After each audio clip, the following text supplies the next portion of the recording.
Welcome back to Fortune and Strife. I'm your narrator and host, Bayushi Sunichi, also known as Robert Fulkerson. We appreciate you sticking with us after these last couple of months. I've had a bit of a medical issue that caused me to not be able to use half of my face. It was called Bell's palsy, and it generally tends to interfere with one's ability to speak and enunciate. So it's luckily just temporary. So, with my recovery well underway and things getting back to where I think they were, I think we're about ready to start up with some new episodes of Fortune and Strife for you all. So, we really appreciate you sticking with us and hope you're looking forward to the new episodes as much as we are. To start with that, we're going to give you a little bit of an in character recap with Gen and Ricci giving you kind of their thoughts and experiences as they've experienced them so far in season two. And then we'll get back to new episodes shortly to finish off season two and then start season three. Thank you so much, and here we go.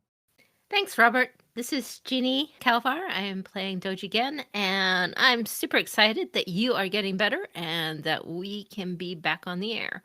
So, coming from Gen's point of view, Ricci hasn't woken up yet.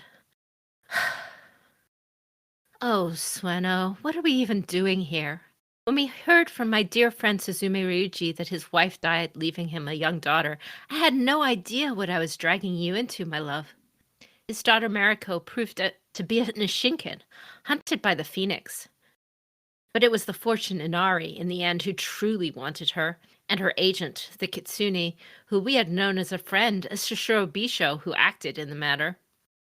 She took Ryuji and Mariko in the end, but was stuck in Ningando, a mortal woman, until her power and rage at the Kitsune clan members turning on Bisho caused her to break free.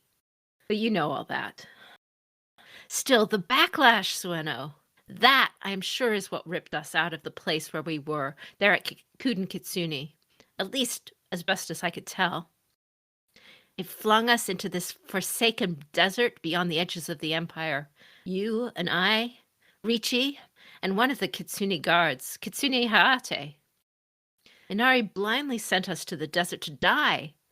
But just as we were about to surrender to our end, after we'd lost everything, then she saves us? I still don't understand. Maybe I never will.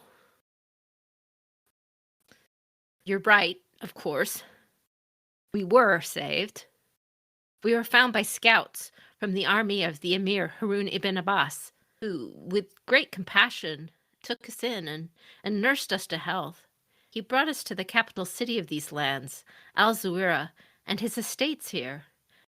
And he has helped us to become accustomed to this place, at least a little.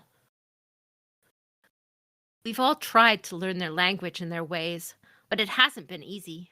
Even the Emir is very content to dress us in his clothing and jewels, but he keeps us as a prize, safe and available to answer all his questions.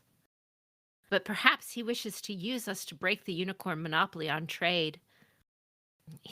He's not to let us go. It's a cage, however beautiful and mysterious and filled with precious things. This is a dangerous place, Sueno. The Sultan rules all, Harun ibn Mahmur ibn Jafar al-Hakim.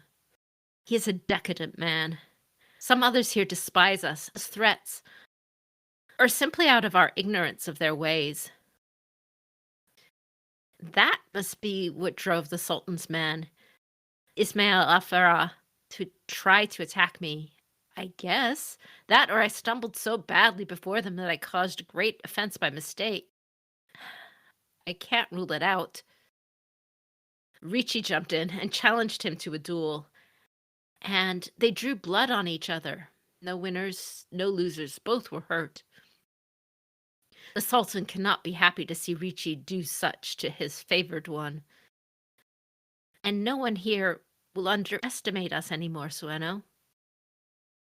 Our position got a lot more dangerous. We need to get out of here. And that is an excellent recap there, Jeannie. Thank you for that. My name is Tyler, and I play Akoto Ricci here on Fortune and Strife, and I'm so very happy to be coming back to here and recording and playing with everyone again. At this point, I'll go ahead and give you a little bit of a letter that Ricci has been writing the day after we last left off. To my flower, Kitsune mi... No, that won't do. Matsu Akari, I send word to you from the land of the burning sands. I do not know if this letter will reach you, but in the ancestors' graces that it does, you deserve to know what has happened to me. After I last wrote you in the lands of the Kitsune, we were tasked with setting things correctly with the divine.